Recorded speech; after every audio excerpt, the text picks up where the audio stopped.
karena udah lumayan banyak yang join, aku mulai ya. Bismillahirrahmanirrahim. Assalamualaikum warahmatullahi wabarakatuh. Halo semuanya, perkenalkan nama aku Khair Elnisa Irwan, biasa dipanggil El. Di sini aku sebagai perwakilan dari mahasiswa Fakultas Kedokteran UIN Syarif Hidayatullah Jakarta. Sebenarnya aku dikasih rundown untuk live sekarang dan pertama itu aku bakal menjelaskan beberapa hal, baru ntar kita masuk ke Q&A gitu. Jadi ntar teman-teman boleh drop questionsnya di komentar gitu.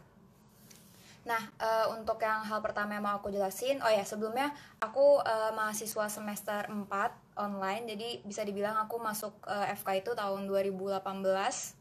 Ya aku masih junior dan alhamdulillah aku diberi kesempatan sama Medisin untuk mewakili mahasiswa Fakultas Kedokteran UIN Syarif Hidayatullah Jakarta.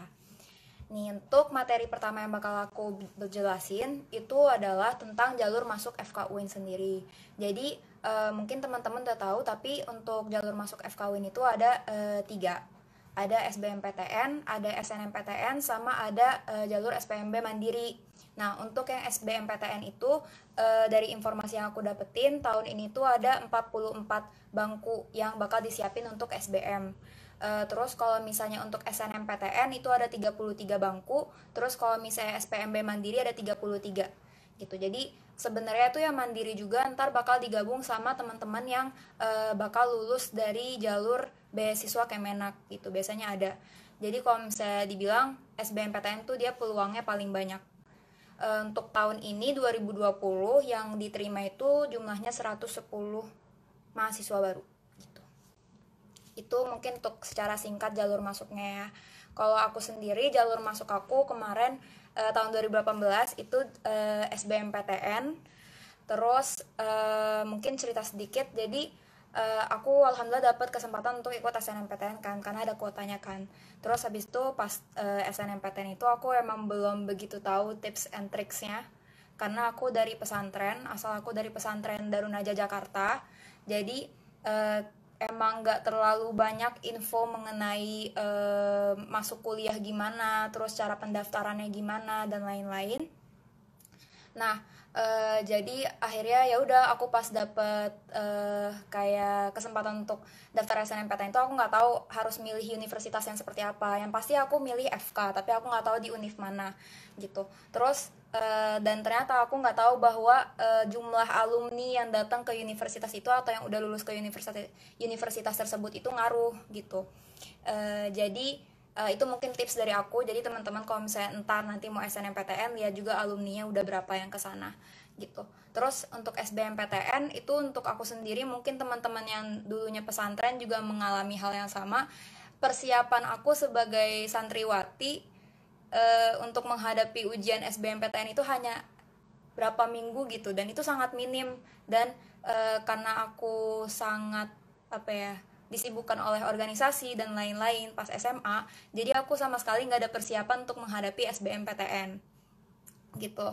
Akhirnya aku sebagai anak pesantren itu aku mempersiapkannya lewat belajar online. Mungkin teman-teman pernah denger Zenius. Terus habis itu aku juga pas setelah lulus, jadi aku setelah lulus baru aku bisa mulai yang namanya bimbel dan lain-lain. Nah di situ aku naruh target kayak gimana caranya biar aku bisa mengejar teman-teman aku yang di SMA luar gitu, yang selama ini mungkin mereka selama 3 SMA itu mereka emang udah belajar untuk SBMPTN ini gitu. Akhirnya udah aku privat, aku manggil guru ke rumah selama 3 minggu mungkin, dan akhirnya udah aku ikut SBMPTN dan alhamdulillah lulus untuk FK UIN gitu. Itu untuk jalur masuknya, itu sedikit cerita dari pengalaman aku. Nah, terus untuk mandiri juga tadi dia kuotanya paling dikit sih mandiri, dan biasanya nanti pas udah masuk ke jalur mandiri itu biaya kuliahnya pun udah kayak di setting gitu. Jadi kalau mandiri udah pasti ntar dia dapetnya UKT paling tinggi gitu. Itu ntar aku jelasin di poin selanjutnya, yaitu biaya kuliah di FK UIN. Nah, biaya kuliah di FK UIN itu kita mulai dari UKT 1 sampai UKT 7. Nah, untuk UKT 1 itu mulai dari 400.000. Tapi jujur kalau misalnya dari kayak pengamatan aku sendiri, teman-teman aku nggak ada sih yang dapat UKT 1 400.000 itu nggak ada gitu historinya. Tapi biasanya tuh kebanyakan kita UKT 6 dan 7. UKT 6 tuh sekitar 39 juta. Terus untuk UKT 7 itu 45 juta. Itu yang paling tinggi, 45 juta. Dan untuk anak-anak yang lulusnya lewat jalur SPMB Mandiri itu udah otomatis kayak mereka bakal kena UKT 7 gitu. Nah, terus selain kayak tadi UKT ada juga yang namanya Kartu Indonesia Pintar kuliah, mungkin pernah dengar, jadi kayak KIP gitu. Nah, itu ntar dibayarin sama pemerintah sekitar 2 juta. Itu yang paling ya jatuhnya itu kayak beasiswa sih gitu kalau misalnya yang KIP itu. Terus apa lagi ya materinya, itu untuk biaya kuliahnya. Bentar ya. Oh ya, selanjutnya untuk persiapan tes masuk FK UIN. Persiapan untuk tes masuk FK UIN. Kalau aku tadi udah aku jelasin ya, aku kayak belajarnya tuh pas setelah udah lulus dari pesantren, dari SMA. Terus ya udah aku benar-benar kebut semuanya pelajaran yang mau aku fokusin. Karena kan kalau misalnya kedokteran ya kamu berarti harus fokusin ke yang sains kan, biologi, matematika itu harus benar-benar ditekunin. Terus ya udah habis itu apa ya, kalau misalnya SNMPTN berarti banyakin prestasi selama dari SMA. Terus aku selama belajar itu cara belajar aku ngebut itu aku beli buku latihan SBMPTN yang setebel ini banyak, terus nanti bakal aku bahas sama guru privat aku gitu. Aku latihannya dari situ sih. Terus kalau misalnya untuk mandiri itu sama aja sih soal-soalnya mirip-mirip dengan SBMPTN, tapi kelebihan SPMB Mandiri itu kalau kemarin tuh ada ujian bahasa Arabnya gitu. Tapi setahu aku untuk tahun ini ntar SPMB Mandirinya itu seperti SNMPTN sistemnya. Jadi cuma lewat jalur kayak prestasi dan rapot gitu. Rapot sekolah gitu. Itu untuk SPMB Mandiri tahun ini karena ada corona kan. Gitu. Itu untuk persiapan untuk tes masuk FK UIN ya. Terus gambaran kegiatan sehari-hari. Kegiatan sehari-hari sebagai mahasiswa FK UIN. Yang pasti aku kuliah itu mulai dari jam 7.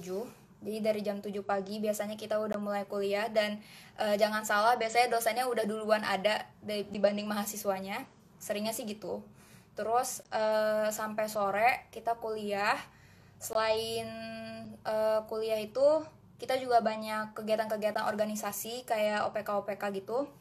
Ada OPK-nya, ada apa aja ya, ada PTBM MKI itu di bawahnya, ada USMR kalau misalnya di UIN. Jadi USMR itu UIN Syahid Medical Rescue, dia semacam tim bantuan medis. Nah itu bagus banget, kayak ntar kayak diajarin skill-skill yang belum kalian dapetin di materi kuliah gitu. Jadi kalian bisa belajar tentang hal-hal yang belum kalian pelajarin di kuliah gitu dan bisa langsung praktek. Itu biasanya tentang kayak ilmu-ilmu emergency gitu. Kayak RJP mungkin, atau kayak masang pakai tandu gimana, collar neck gimana gitu-gitu. Terus ada juga CIMSA, mungkin teman-teman pernah dengar. CIMSA itu Center for Indonesian Medical Students Activities. Itu ada di seluruh Indonesia, yang mirip juga dengan AMSA. AMSA itu Association Asian Medical Student Association. Nah itu di mana-mana ada, bukan hanya di Indonesia gitu. Ada juga kalau misalnya kayak semacam OSIS-nya kuliah, itu ada DEMA, Dewan Eksekutif Mahasiswa. Itu kegiatan-kegiatannya mirip-mirip dengan kalau misalnya kita lagi di OSIS SMA itu kalau di kuliah namanya DEMA gitu. Dan itu banyak divisi-divisinya. Itu sih kegiatan-kegiatannya ada kayak gitu. Ada juga Mercy itu yang lebih ke riset kayak gimana, terus kayak bikin poster ilmiah gimana gitu. Nah, jadi sebenarnya organisasi-organisasi kuliah tuh nggak kalah seru dibandingkan organisasi-organisasi SMA. Malah aku lebih aktif pas kuliah gitu kalau misalnya aku. Itu terus untuk kegiatannya juga mungkin teman-teman kayak sering banget dengar kalau misalnya anak kedokteran tuh kayak tutorial, soka, oski gitu. Nah itu kalau misalnya di FK itu kita selain belajar materi sama teori pas kuliah, kita juga ada tutorial atau kayak KKD kalau misalnya di UIN. Jadi keterampilan klinis dasar. Nah, itu tuh ntar kayak misalnya cara nyuntik gimana sih, nanti kita awalnya kita ke manekin dulu, ke kayak semacam patung gitu, ntar nanti kita praktek cara nyuntik yang bener gimana, cara kita izin ke pasiennya gimana, terus cara kita nyiapin alat-alatnya seperti apa. Itu dari hal-hal kecil tuh bakal dibahas gitu. Dan bedanya FK UIN sama FK-FK lain itu, karena UIN itu berbasis Islam kan, Universitas Islam Negeri kan, jadi dari tata laksananya aja kita selalu didahului oleh Bismillahirrahmanirrahim, terus sopan santun dan lain-lain. Terus setiap kita misalnya dikasih diskusi kasus, misalnya kasusnya orangnya misalnya obesitas atau hipertensi atau apa gitu kan, nah nanti tuh bakal dibahas secara Islamnya, itu sudut pandangnya kita gimana cara menangani hal ini, apakah penyakit dia itu mengganggu sholat dia, apakah ibadahnya itu mempengaruhi gitu. Jadi itu sih mungkin ciri khasnya UIN, dan aku bener-bener sampai detik ini pun aku kagum sih ketika kita belajar di kuliah dan ternyata ada nyambung-nyambungnya ke agama kita, ke Islam gitu, dan itu keren banget gitu. Terus tadi itu kan untuk KKD. Terus abis itu ada juga DK. DK itu namanya singkatan dari diskusi kelompok. Nah, diskusi kelompok ini dimana ntar setiap minggu itu kita dikasih kasus. Jadi kasus misalnya pasiennya kenapa, misalnya tuan A bla bla bla sakit ini, kira-kira dia sakit apa gitu kan. Dia nyeri di dada, terus kira-kira dia sakit apa.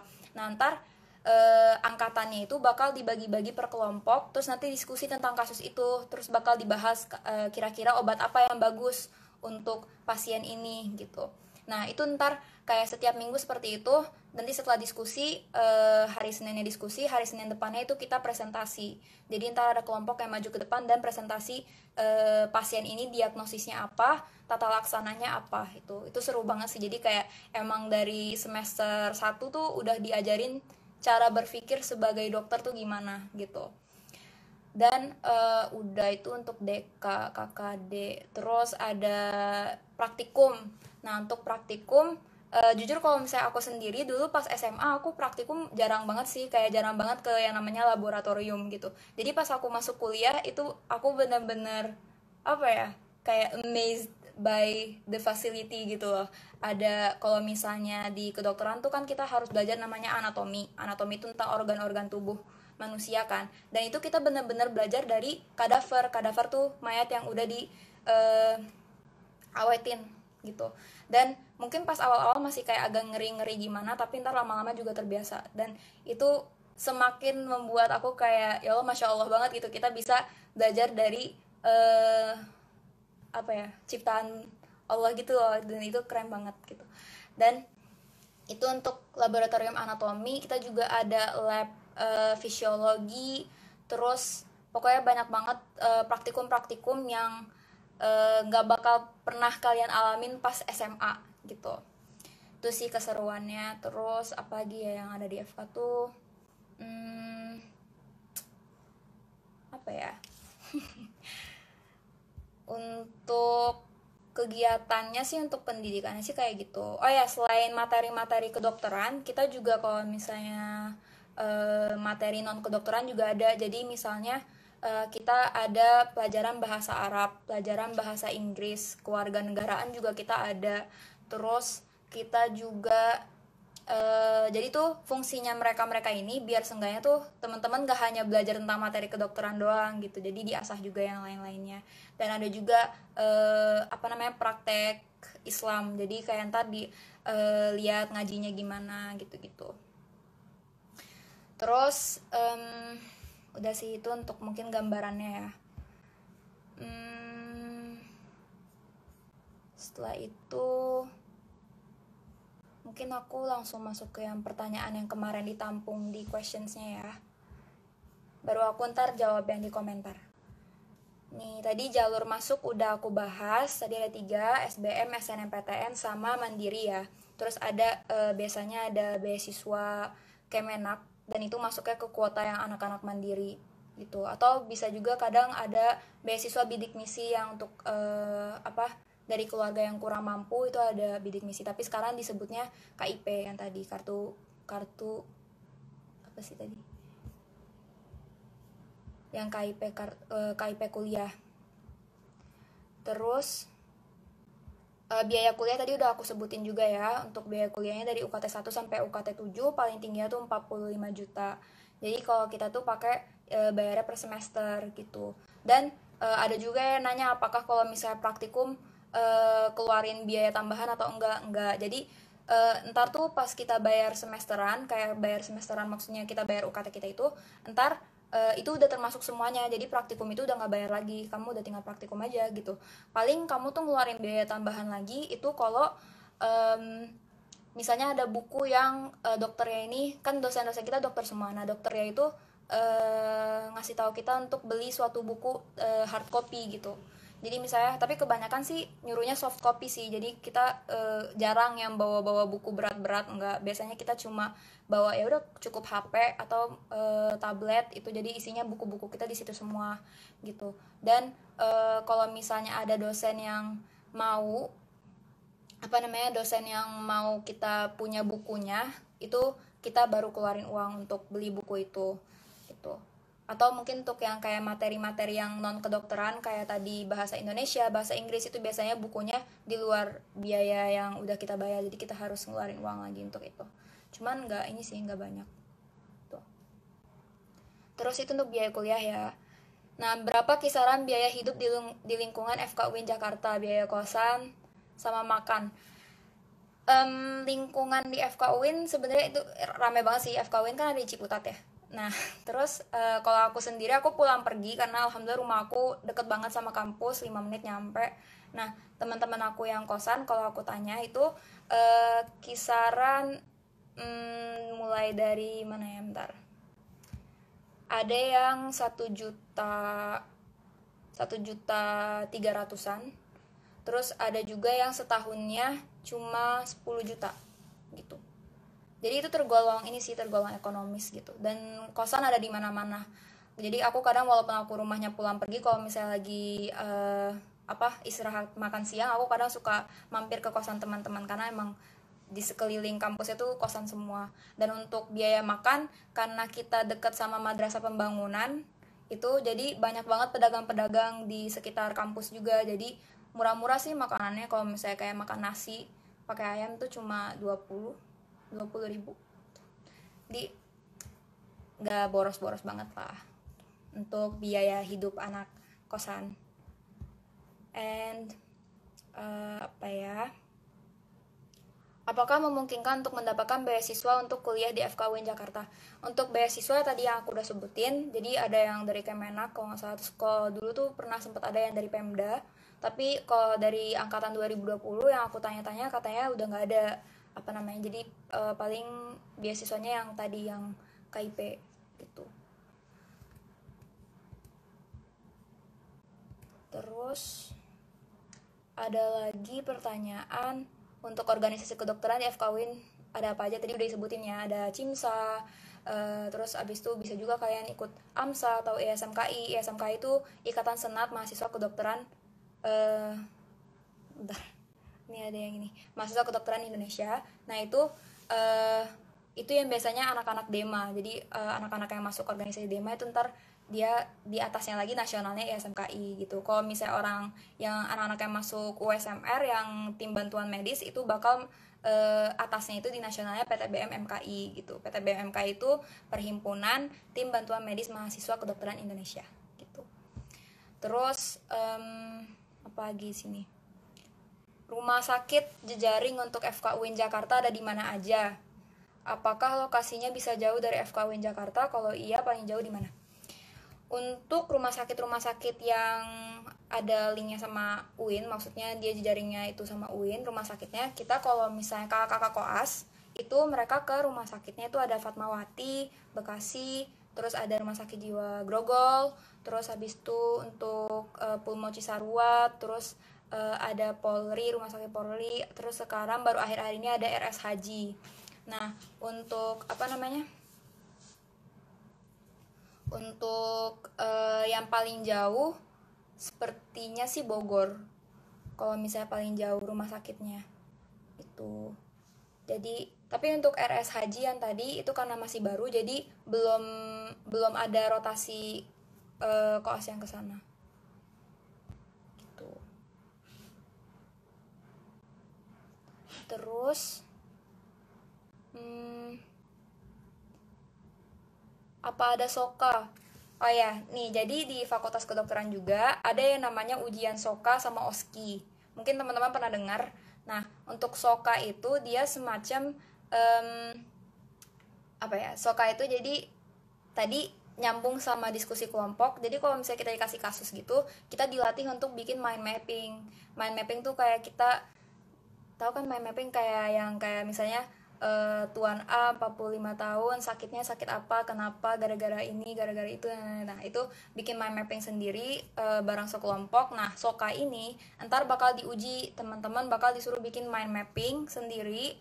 Terus materinya itu dari setahun kalian belajar gitu. Jadi semua, kalau misalnya di FKWin kan pakai sistemnya modul, semua modul yang udah dipelajarin selama 1 tahun itu bakal diuji lagi pas SOKA gitu. Jadi ntar bakal diacak tentang apa, terus nanti kita disuruh bikin mind mapping. Dan jawaban untuk apakah ada SOKA di UIN, ya ada SOKA di UIN. Dan itu sangat deg-degan banget karena kita nggak tahu kasus apa yang bakal keluar, sedangkan materinya sangat banyak kan. Jadi benar-benar harus dipersiapkan semuanya.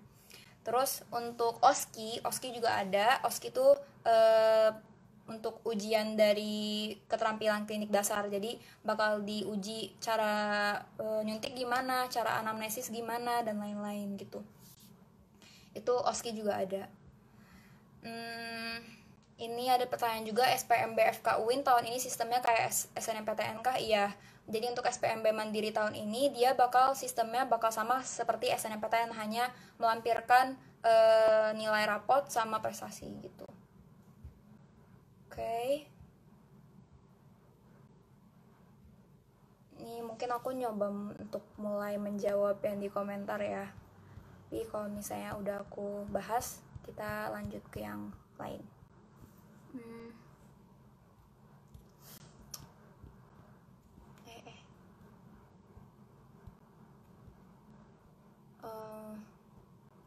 Mana dia yang belum aku bahas?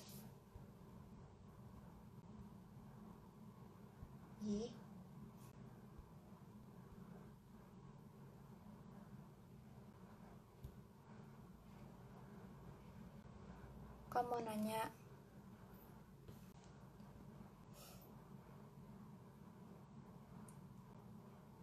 pengalaman sama kadaver pertama kali. Mungkin karena ini kebanyakan pertanyaan tentang pengalaman selama di FKWin seperti apa. FK itu bisa ke organisasi. Oke, tentang organisasi, tentang pengalaman ketemu kadaver. Terus uang pangkal tadi aku udah sebutin ya, UKT-nya. Terus buku dapat dari mana? Oke. Spesialnya FK UIN apa? Oke. Kayak mungkin itu dulu ya. Tadi apa dulu ya? Untuk pengalaman ketemu kadaver. Untuk pengalaman ketemu kadaver itu ada juga sih yang sempet nanya tadi, Kak, aku takut sama darah. Jadi gimana kira-kira aku bagusnya masuk FK atau enggak? Jujur teman-teman aku banyak sih yang takut darah. Maksudnya mereka takut darah atau takut melihat kadaver. Tapi semakin lama kalian bakal semakin terbiasa gitu, karena di sini kan kita untuk menuntut ilmu kan. Jadi lama-lama terbiasa. Dan mungkin kalau misalnya kayak emang bener-bener gak bisa ngelihat kadaver, biasanya tuh pas lagi praktikum ada juga yang ya udah ngelihatnya dari buku anatominya aja gitu. Cuman itu bakal dengan apa ya, it will fade away with time gitu, karena bakal sering ketemu, jadi ya bakal hilang sih kalau menurut aku takut dari atau ngeri dengan kadaver gitu.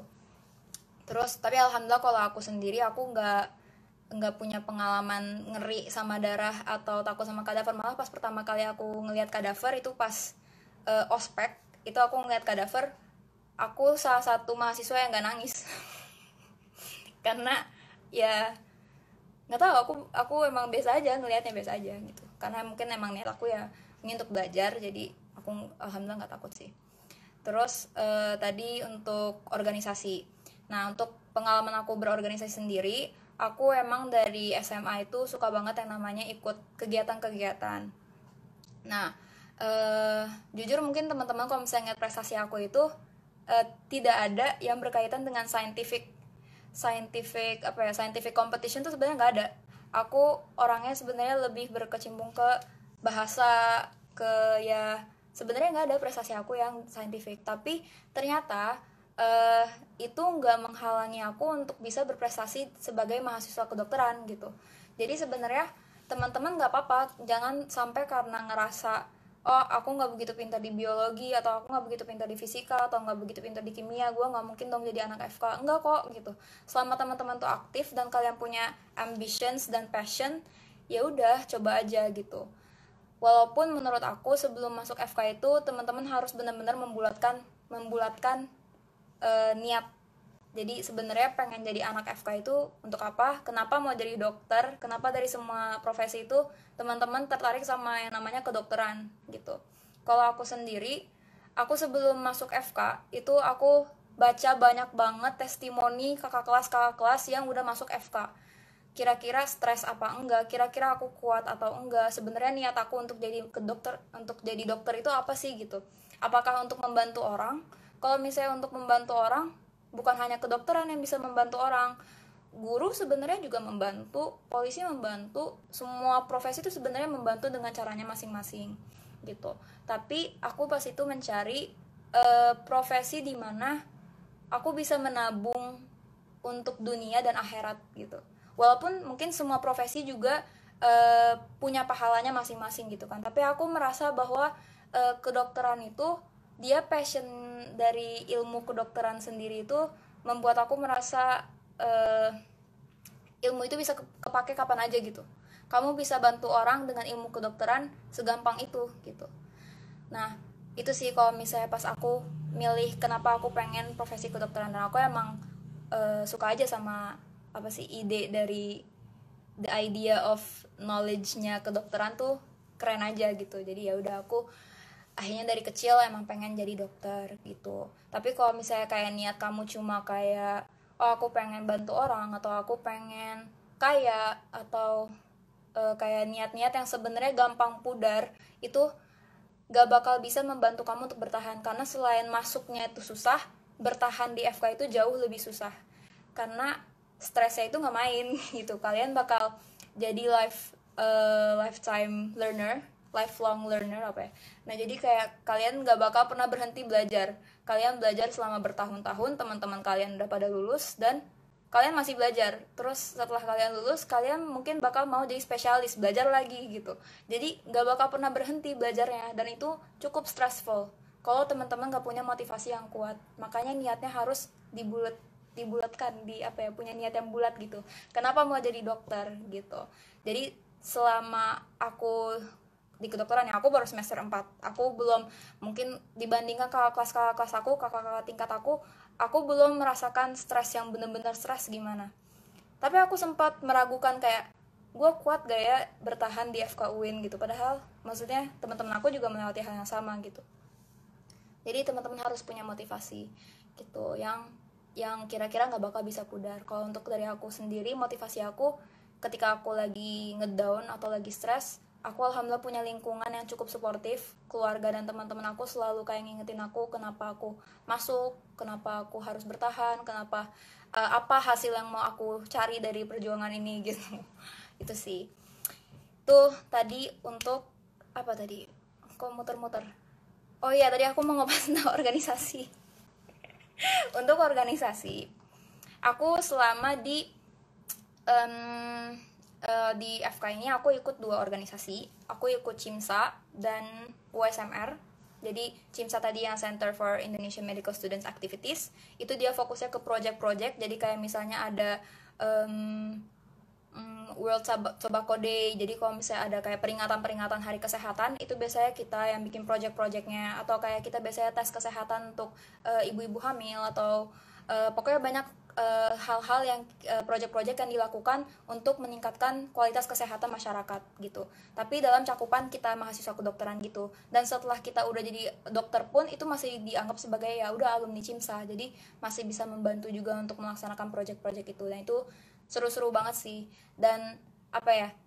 Salah satu yang aku suka tentang CIMSA itu di mereka itu ntar pas kita ada kayak acara besar, ntar kayak seluruh mahasiswa kedokteran yang ikut CIMSA se-Indonesia itu bakal ketemu gitu. Dan jadi itu juga sih salah satu keunggulan dari berorganisasi, teman-teman bisa nyari networking dan akhirnya punya kenalan dari berbagai tempat gitu, punya banyak teman, terus tahu cara time management, dan jangan pernah takut untuk berorganisasi karena takut misalnya mengganggu belajar gitu. Menurut aku sebenarnya organisasi itu bisa jadi stress relief. Jangan pernah merasa bahwa organisasi itu beban gitu. No, tapi malah kalau menurut aku ya, ini menurut aku dari pengalaman aku, malah organisasi itu menjadi stress relief aku. Terkadang kalau misalnya aku lagi capek banget sama yang namanya belajar atau yang namanya kuliah, tugas numpuk, dosen ngasih deadline-nya mepet-mepet. Nah, kalau misalnya udah kayak gitu, aku pasti stres itu bakal hilang ketika aku ngurus organisasi sama teman-teman aku gitu. Terus tadi aku juga ikut USMR. Nah, untuk time management aku sendiri pakai cara yang menentukan prioritas. Mungkin teman-teman tahu yang tabel 4 kotak gitu. Terus nanti dibagi urgen sama important. Nah, mungkin aku tunjukin aja ya. Nih. Ini sih tips and tricks dari aku ya, kalau misalnya kayak teman-teman orangnya sebenarnya aktif berorganisasi tapi takut akademiknya ya hancur. Tapi sebenarnya enggak sih, selama ini aku alhamdulillah masih bisa nih, kelihatan nggak? Nih, jadi kalau ini tabel yang biasanya aku pakai untuk mengatur prioritas aku. Jadi kita bagi menjadi urgen sama important. Nanti yang paling gak important tuh taruh di sini, dan ini yang paling terakhir dilaksanakan gitu. Mungkin ntar teman-teman bisa screenshot terus nanti dipakai kalau misalnya teman-teman butuh gitu. Itu sih biasanya aku time managementnya kayak gitu. Jadi jangan sampai kalian terlalu stres karena mikirin akademik terus akhirnya kalian mengorbankan kesehatan mental kalian gitu. Jadi enjoy aja, still have fun gitu. Terus apa lagi tadi ya, bagaimana cara narasumber mempersiapkan saat ujian masuk kedokteran, itu udah tadi. Pernah mengikuti olimpiade? Enggak. Tadi seperti yang aku ceritain, aku sebenarnya nggak punya pengalaman untuk ikut olimpiade ataupun kayak scientific competition, juga nggak pernah. Malah pengalaman aku tuh ya udah kayak yang kayak berkaitan dengan bahasa, terus habis itu student exchange kayak gitu. Tapi ternyata ya semua itu bermanfaat juga. Akhirnya pas aku masuk ke kedokteran ya aku punya basic berorganisasi seperti apa, aku punya pengalaman kesini ke situ gitu. Jadi untuk beradaptasi dan bersosialisasi dengan teman-teman tuh lumayan mudah gitu sih. Jadi tapi kalau misalnya teman-teman kayak punya prestasi-prestasi seperti itu, jangan lupa untuk dicantumin juga di pas lagi mau daftar masuk ke universitas, karena itu sangat membantu sih gitu. Terus apakah narasumber pernah burn out? Ya, untuk burn out, ini nggak tahu sih ini pertanyaannya apakah burn out organisasi atau burn out selama di FK. Tapi kalau misalnya burn out menjadi anak FK, itu pernah beberapa kali aku kayak merasa kadang tuh modul yang sangat berat misalnya, terus aku ngerasa kayak aduh aku kayaknya kurang pinter atau gimana gitu kan. Terus aku ngerasa apakah gue bakal kuat, karena semakin kesana bukan akan semakin mudah tapi semakin susah kan materi-materinya. Terus aku pernah ketemu sama modul yang bikin aku bener-bener ngedown, dan aku merasa kayak aduh gue nggak bisa lanjut nih gitu, karena modul ini aja gue merasa susah, apalagi modul-modul kedepannya, apalagi ntar pas udah jadi dokter, apalagi ini apalagi itu. Pokoknya aku udah negative thinking duluan gitu kan, udah pesimis. Tapi ya udah, aku balik lagi ke supporting system aku ke keluarga aku, ke teman-teman aku, dan mereka kasih tahu, ngingetin lagi kamu kenapa masuk FK dari awal gitu. Dan niat aku emang aku pengen menjadi orang yang bermanfaat gitu. Dan menurut aku kedokteran ini kalian mau ngapain aja pasti ilmu itu bermanfaat gitu. Ya udah itu sih kalau aku pas burnout di akademik ya. Terus kalau misalnya burnout di organisasi, ya udah itu sama aja sih. Ntar teman-temannya bakal ngingetin juga kayak tujuan awal ikut organisasi apa. Tujuan aku ya aku selain mau jadi dokter gitu, karena kan pasti yang lulus semua ilmunya sama gitu kan. Kalian dikasih sistem modul, misalnya berarti anak ini setelah kelar modul ini bakal punya ilmu tentang kardiovaskular, tentang apa. Jadi pas lulus itu sebenarnya ilmu yang udah diberikan oleh kampus itu sama, tapi apakah pengalaman yang didapatkan mahasiswa itu sama? Ya enggak, itu tergantung mahasiswa itu selama kuliah itu aktif atau enggak gitu. Aku bukan menyalahkan orang-orang yang misalnya nggak berorganisasi ya, maksudnya bisa aja orang yang nggak berorganisasi dia pinter banget terus IPK-nya 4, terus pokoknya ya pokoknya dia rajin gitu kan. Itu nggak apa-apa, itu nggak salah, itu boleh gitu. Dan itu bakal bermanfaat juga kan pasti ilmunya. Jadi setelah dia udah jadi dokter, dia pasti menjadi dokter yang sangat pintar gitu. Tapi menurut aku ilmu soft skills selama kalian kuliah juga itu penting, karena kalian tuh ntar berinteraksi dengan manusia, sehingga akan lebih baik kalau misalnya kalian ngelatih soft skillsnya dari kuliah itu pas lagi berinteraksi, mau itu lewat KKD ataupun lewat organisasi gitu, karena kan itu berinteraksi dengan manusia juga gitu. Itu sih kalau misalnya menurut aku gitu. Apakah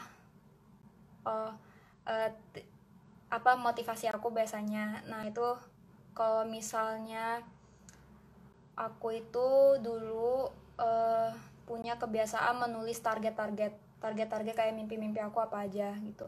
Dan walaupun kayak kita udah pakai teknologi, maksudnya kayak udah pakai HP, udah pakai laptop dan lain-lain, tapi aku lebih suka kayak menulis di buku tujuan aku apa aja gitu. Jadi kadang kalau misalnya aku lagi burnout juga, aku juga buka lagi buku itu kayak kenapa aku begitu. Nah ini nih kalau misalnya teman-teman SMA aku pasti ngenalin bukunya ini dari zaman SMA. Ini semua mimpi-mimpi aku dari yang kecil sampai yang besar itu aku tulis. Kenapa? Karena aku percaya bahwa kalau kamu udah tulis berarti kamu udah bener-bener niat gitu, lu pengen mencapai titik itu gitu. Nah ini sampai kayak hal dari aku pengen spesialis apa, terus dari hal besar kayak gitu sampai hal-hal kecil kayak misalnya aku pengen bisa masak itu aku tulis. Terus ya udah jadi dan ada kepuasan tersendiri gitu loh kalau misalnya udah di checklist dan udah selesai gitu. Aku udah selesai udah mencapai mimpi itu. Salah satunya juga masuk FK. Pas masuk FK itu sangat amat puas pas aku nge-checklist gitu.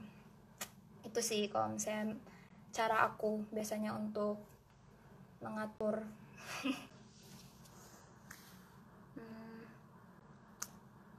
apa lagi nih, bedanya FK UIN dengan univ biasa. Oh iya, bedanya FK UIN dengan univ biasa itu dia ciri khasnya itu yaitu Islamnya kan. Jadi ntar pas kuliah pun dosen-dosennya itu dokter-dokternya sering banget menghubungkan kasus-kasusnya dengan ilmu Islam. Jadi misalnya kayak kita pas itu, ini salah satu kuliah yang paling aku kayak inget banget, itu pas itu kita lagi belajar tentang perkembangan janin. Terus ya udah kita belajar secara anatominya, fisiologinya gitu kan. Terus kita pokoknya belajar tentang segala aspek dari itu janin. Tapi setelah itu dokternya juga nggak lupa untuk menghubungkan dengan Islam. Terus dia kasih kayak dosennya tuh ngasih tahu kayak, oh iya janin itu indera pertama yang sempurna pada janin itu tuh pendengaran. Makanya janin itu bagus kalau misalnya di ngajiin pas selama ibunya hamil, bagus kalau misalnya di ngajiin gitu. Terus sebenarnya suara yang paling bisa didengar oleh janin tuh suara yang bass, yang rendah gitu, yang jadi sebenarnya suara bapak itu lebih bisa didengar oleh janin dibandingkan suara ibu gitu. Dan itu pas dosennya itu ngomong kayak gitu, aku kayak kagum aja gitu loh, kagum karena ternyata aku di universitas dimana integrasi Islamnya sangat baik gitu. Jadi keren sih. Itu sih kalau misalnya menurut aku ciri khasnya UIN seperti itu. Terus apa lagi? Mengatasi kesibukan kuliah FK dengan kegiatan belajar. Kesibukan kuliah FK dengan kegiatan belajar. Kan kesibukan. Mungkin maksudnya kesibukan kuliah FK maksudnya apa maksudnya? Kan kesibukan kuliah FK emang belajar. Tapi ini sih apa ya? Teman-teman tuh selama ntar kuliah pasti bakal merasa gimana ya? Jadwal anak FK itu beda banget sama jadwal fakultas-fakultas lain. Itu ini sih kayak bocorannya aja ya. Kayak ketika orang-orang lain libur, kalian gak libur. Ketika kalian libur, orang-orang lain gak libur. Jadi akhirnya ya udah teman-teman sendiri gitu. Untuk ngapa-ngapain pasti teman-temannya ya yang di kampus itu, karena yang sesama libur itu ya anak FK gitu. Dan mungkin pas awal-awal merasa left out atau gimana, tapi sebenarnya itu bisa diatur, kayak kalian bisa bikin time management yang baik sehingga waktu kosong teman-teman untuk refreshing tuh lebih banyak gitu. Jadi kayak misalnya apa ya, biasanya kalau aku sendiri time management aku, mungkin orang biasanya suka bikin tabel ya, bikin tabel kayak oh tanggal segini gue gini, jam segini gue kayak gini, gue kayak gini, gue kayak gini gitu kan. Nah kalau misalnya aku biasanya aku pakai kalender yang ada di HP kan, biasanya di HP ada kalender kan. Nah biasanya aku kayak tulis hari itu aku harus nyelesain apa gitu. Jadi sehingga aku punya waktu kosong lebih pas hari liburnya atau apa. Jadi aku masih bisa silaturahmi dan catch up sama teman-teman aku yang non FK gitu. Karena kan kalau misalnya teman-teman FK ya kamu bakal emang selalu ketemu pas lagi kuliah kan gitu. Terus oh ya, jangan merasa bahwa anak FK itu cuma belajar ya. Sebenarnya anak FK itu sama aja kayak pas zaman SMA gitu, ada rame-ramenya gitu, lucu-lucunya itu masih ada, nggak semua serius gitu. Mungkin kalau misalnya lagi belajar dan kuliah ya kita lagi serius, tapi selain itu kita have fun juga seperti fakultas-fakultas lain gitu. Jadi jangan mengira bahwa gambaran anak FK tuh stressful life gitu, enggak gitu. Malah kadang kalau misalnya pagi-pagi tuh masih pada ribut jualan risol, jualan ini, jualan itu untuk organisasi, dan itu sekarang setelah corona aku sangat kangen denger suara teman-teman aku jualan pagi-pagi. Ini kakak doain ya aku daftar. Iya. Semoga lulus ya yang mau masuk SPMB mandiri. Ini mungkin karena ini pertanyaan-pertanyaan yang ada di yang udah dikasih ke aku itu udah selesai dibahas. Ternyata aku bahasnya terlalu cepat ya, maafin ya teman-teman kalau misalnya kayak gitu. Jadi aku bakal jawab beberapa komentar yang ada di sini. Kuliahnya dari jam berapa sampai jam berapa? Tadi udah aku bahas, tadi jam 7 kita udah mulai, terus biasanya kita istirahat sholat, terus abis itu selesai sore gitu. Tergantung sih sebenarnya, tergantung dosennya. Nah itu salah satu karakteristiknya juga, dosen kita kan dokter ya, jadi kadang jadwal praktek mereka tuh sangat sibuk gitu, jadi sering banget yang namanya reschedule. Jadi seharusnya siang itu kita kuliah nggak jadi karena misalnya dokternya ada emergency gitu kan, terus habis itu ntar balik lagi pas sore, sebentar kita datang lagi gitu. Jadi emang harus sabar.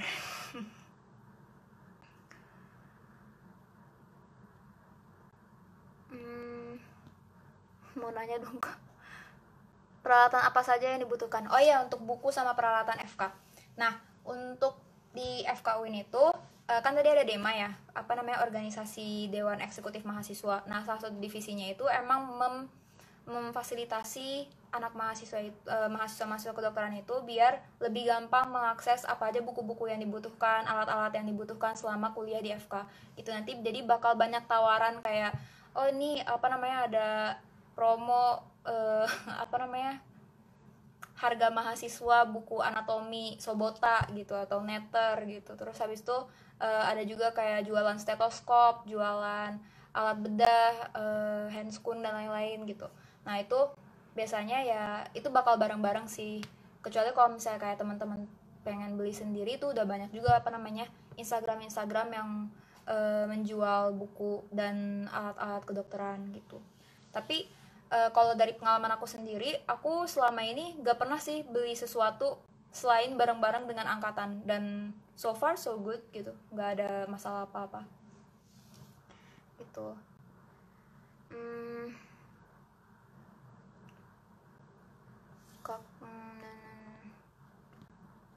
Apa lagi nih? Kak tanya uang pangkal. Tadi uang pangkal disebutin ya, uang pangkalnya itu. Tapi pokoknya intinya sistemnya itu yang tadi ya, yang UKT-nya itu. Nah, UKT itu kalau UKT 1 aku nggak pernah dengar sih orang dapat UKT 1 400.000, itu nggak ada. Tapi kebanyakan kenanya tuh UKT 6 39 juta sama UKT 7 45 juta gitu.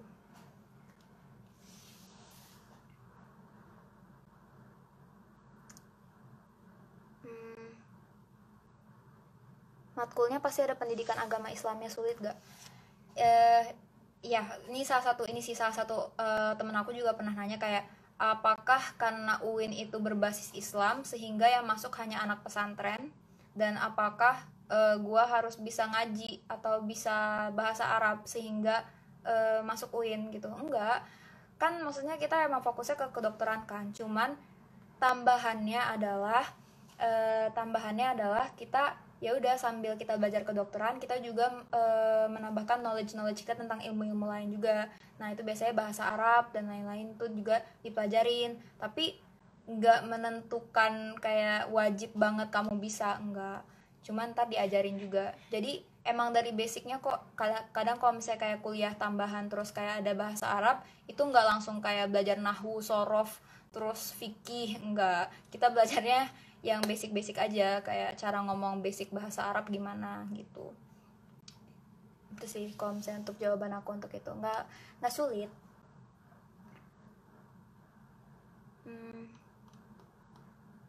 Oh di terus non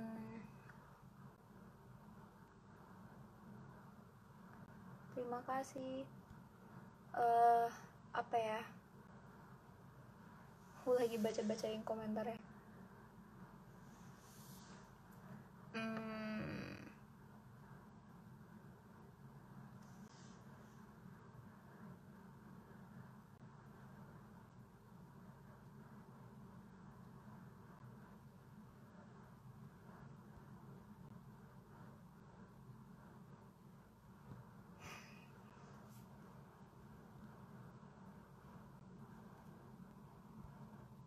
Kak bener ya, Kak, kalau kedokteran itu sibuk banget.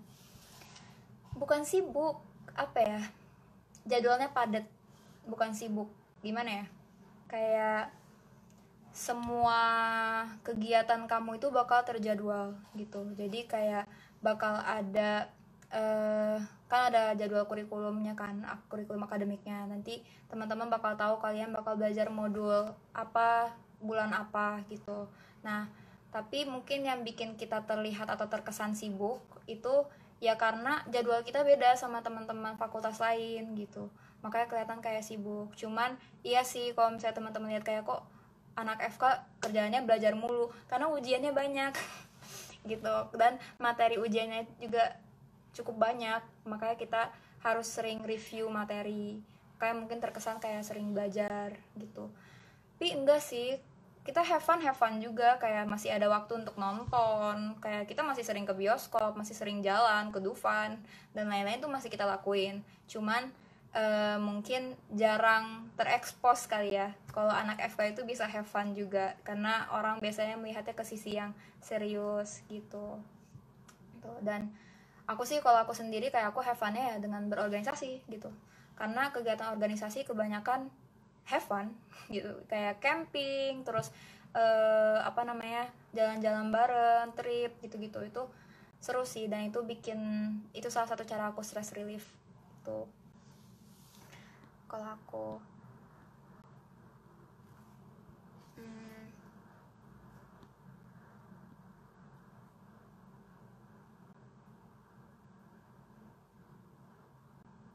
Oh iya, tadi ada yang ngomong tentang uang pangkal ya. Jadi kalau misalnya di FK UIN itu nggak ada uang pangkal, tapi cuma ada UKT. dan UKT itu disesuaikan sama pendapatan orang tua. Jadi bedanya FKUIN tuh dia nggak ada uang pangkal, tapi dia bayar UKT yang setiap semester itu. Nah, cara ntar nyesuaiin UKT semesternya itu bakal ngeliat dari pendapatan orang tuanya. Jadi ntar pas awal-awal tuh ntar orang tuanya bakal dilihat dokumen-dokumennya apakah penghasilan orang tuanya berapa dan lain-lain. Nah, itu ntar disesuaiin UKT-nya dapatnya berapa. Gitu.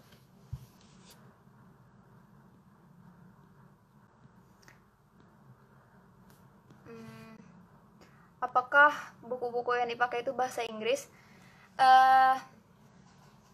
Buku-buku yang dipakai sebenarnya udah ada terjemahan bahasa Indonesia sih, kayak misalnya buku fisiologi dan lain-lain itu udah ada kayak translatean bahasa Indonesia, jadi teman-teman bisa beli yang versi bahasa Indonesia. Tapi kalau aku sendiri, kalau misalnya kayak nyari jurnal atau kayak baca-baca tentang literatur gitu, biasanya untuk ngerjain tugas itu aku lebih memprioritaskan membaca yang bahasa Inggris gitu, karena ya hasilnya lebih bagus aja sih biasanya. Jadi emang seenggaknya teman-teman punya basic bahasa Inggris dikit lah biar bisa mengerti literatur yang dibutuhkan tuh. Kak bagi tips belajar yang enjoy. Tips belajar yang enjoy.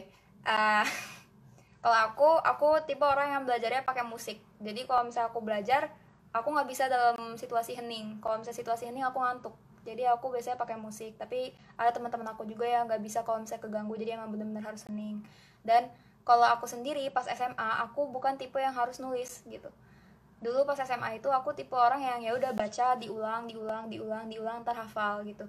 Tapi di FK itu beda banget. Pas aku masuk FK, cara belajar aku berubah drastis karena aku harus menyesuaikan dengan jadwal padat dan jadwal belajar yang sangat deadline-nya mepet-mepet.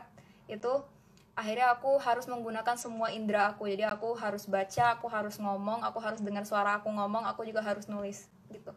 Jadi caranya harus mencari cara belajar yang paling sesuai dengan kamu gitu sih sebenarnya. Dan orang-orang kan setiap orang beda. Ada juga teman aku yang cara belajarnya itu mendengarkan penjelasan temennya gitu. Jadi dia nggak suka belajar dari buku, tapi dia sukanya dijelasin sama temennya tuh. Jadi ntar harus disesuaikan sama cara belajar masing-masing, stylenya kayak gimana tuh.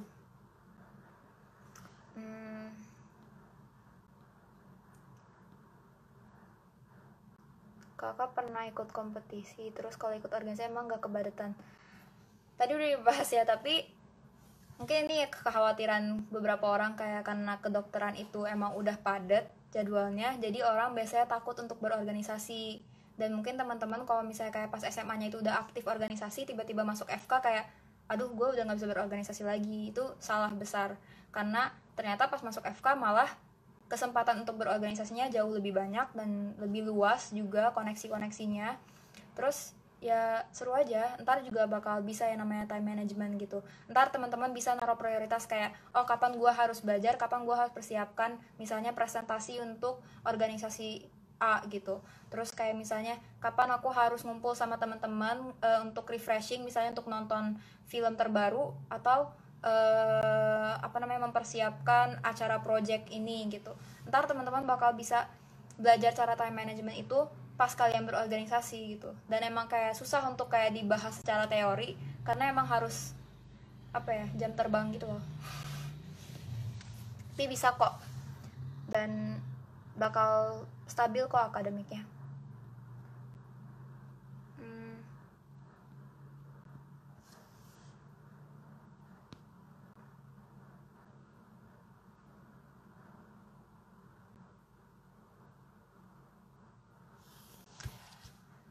Ospek, untuk ospeknya ospeknya ya seperti ospek kedokteran pada umumnya.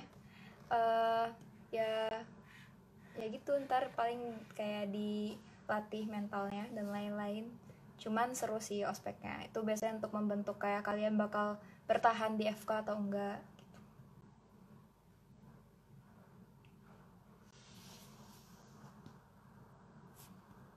Aku takut masuk sana gak ada temen. kalau misalnya takut nggak punya teman, sebenarnya kalau misalnya udah masuk fakultas kedokteran itu ntar kayak jatuhnya kayak keluarga gitu sih sebenarnya, karena teman-teman bakal sama orang-orang itu selama 5 tahun atau kayak lebih panjang lagi gitu. Emang perjalanannya kan panjang ya, jadi nggak bakal kerasa gitu.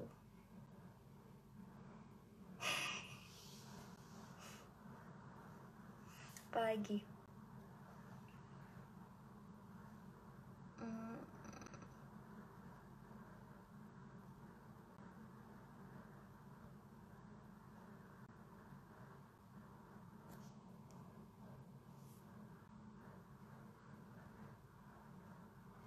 oke, mungkin karena udah jam 8 juga. Ini sebenarnya seharusnya jam 8 udah kelar sih. Tapi karena tadi mulainya telat karena nungguin sholat isya. Aku angkatan 2018 ya. Halo.